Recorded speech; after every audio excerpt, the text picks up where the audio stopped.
Hello, my name is Kimberly Redding, and I'm working on a secondary assessment evaluation. This is for my master's level class at Arkansas State University. The person I am reviewing is a 14-year-old boy named Chris Elvins. He is in the 8th grade. He lives with his father, younger brother.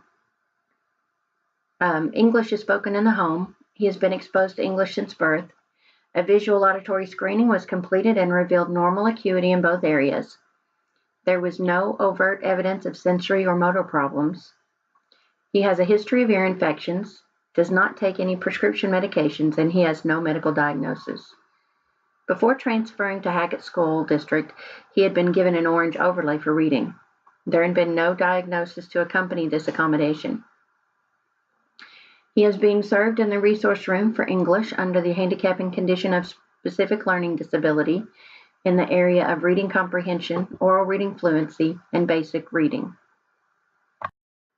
The reason for this assessment was part of a 3-year reevaluation to see if Chris continued to qualify as a student with a learning disability.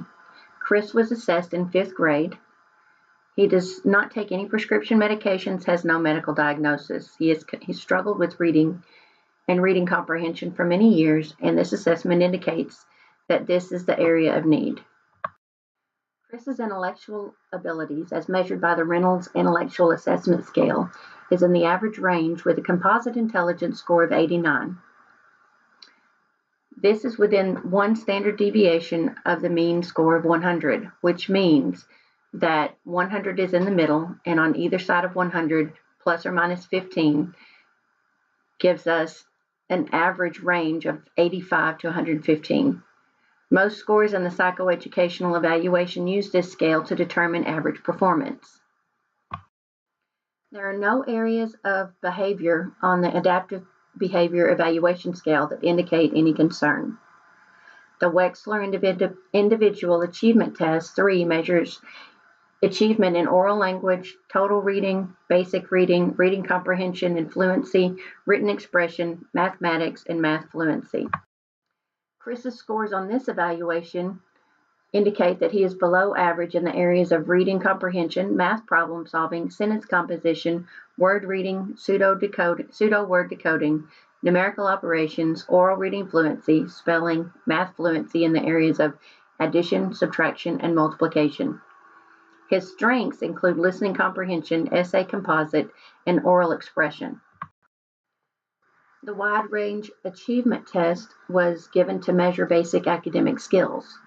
All subtests in this test were in the below average range.